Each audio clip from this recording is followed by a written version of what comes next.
Well, more now on the government's decision to ban flights from India. Madhu Rankatakrishna is an Indian Australian living in Melbourne. His wife travelled to India with their 9-year-old daughter earlier this year to support her mother when her father passed away. They were set to return home in just weeks, but now the family don't know when they'll be back together. And Madhu joins us from Croydon North in Melbourne. Madhu, thank you so much for your time. We know this is an incredibly tough situation. How are your wife and daughter coping? I spoke to them yesterday and had to kind of communicate the news of the travel ban, which didn't go down that well, unfortunately. For obvious reasons, she literally broke down and cut the call for me, which is heartbreaking to see because she's a pretty strong woman and I've never seen her kind of lose hope that way. So it's pretty hard. tough. Pretty tough for you too, I imagine. Extremely, because back in October, November, I had both my parents infected with COVID. Obviously, I do understand the repercussions of travel, so I didn't travel, so I had to sit on the sidelines and watch them fight through. Touch wood, they've kind of on the other side of COVID. And now in Jan, all of a sudden, we never expected that to happen. We lost her dad, and she's the only child. And it isn't as if we wanted to go on a holiday or whatever. She needed to be there because her mother is sick and there needed to be someone to support her. And now we were hoping that at least we could get back in time. So yeah, it is tough times, to be honest. Well, just explain that, because I know that they were meant to return next month, but now that flights have been suspended for 3 weeks, you're not sure what's going to happen. Is that correct?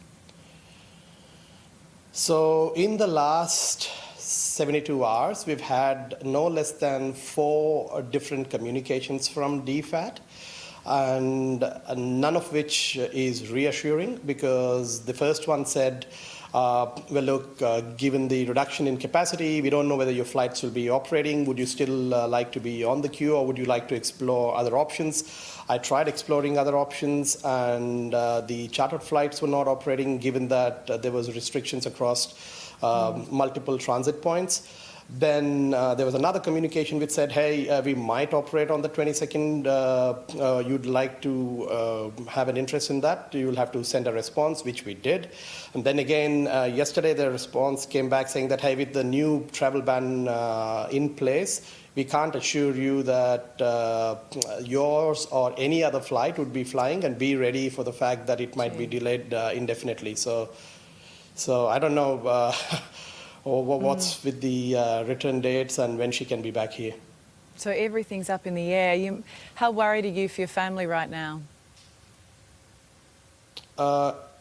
Honestly, very concerned on multiple counts, because you have a 9-year-old. You can't expect a 9-year-old to do everything in the house. So she's dependent on the mother, and her mother is already a heart patient, and she had almost a fatal bout of pneumonia a couple of years ago. So my wife is working, supporting homeschooling, taking care of her mother, but the work is likely to stop in about a week's time, because that's how much you can actually work overseas, and you have to come back. And along with that, there's a curfew, so literally it's almost like a house arrest. And yeah, the stress levels are unimaginable right now. So yeah, it is beyond words, to be honest, unfair. And what I feel bad about is all the other countries, be it the United Kingdom or the US, they've not banned inbound travel for their own citizens and residents, and that's what makes me feel really bad about it. Well, Madhu, we hope you get your family home soon. We're all thinking of you. Thanks for joining us this morning. Karl. Awful situation. More than 2,000 Aussie Olympians will get the COVID vaccine before arriving in Tokyo, where a third state of emergency has been declared. CEO of the Australian Olympic Committee, Matt Karl, joins us now. Good morning to you, Matt. Thank you for your time this morning. Just logistically, how will this all work? Well, now with a great announcement by the National Cabinet, which our thanks to the Australian Government, but particularly to Ministers Colbeck and Hunt for their support. Australian athletes and their families, and also coaches and their families, have that one less thing to worry about in the back of their mind. So we've already planned all this. We've been working with our sports and the athletes, so we have a schedule. We'll work with our partner Aspen Medical to roll it out. It'll start next week. It'll put no weight on the public system whatsoever.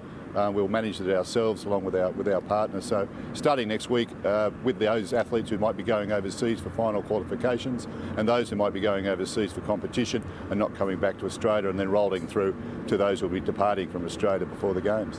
What do you make of the blowback of people out there who say you're jumping the queues? How do you respond? Well, it's not actually. There's no queue jumping at all. I mean, with the AstraZeneca vaccine, for those of our officials over the age of 50, it's basically fitting into the new plan, I beg your pardon, of the government. So that fits in there. And for the athletes, it is for those athletes who are under 50, and those officials under 50, the Pfizer vaccine, mainly for that one because of the shorter time between the two jabs. And we're fitting into the existing structure of the government's rollout plan. No one's going to miss out who's already in that plan. So we fit in there. We're not talking large numbers at all. We're talking in terms of the athletes in the hundreds. So you get the Pfizer jab next week. You've got to get a second one. They say 2 or 3 months later is the best case scenario. But when will you be getting that?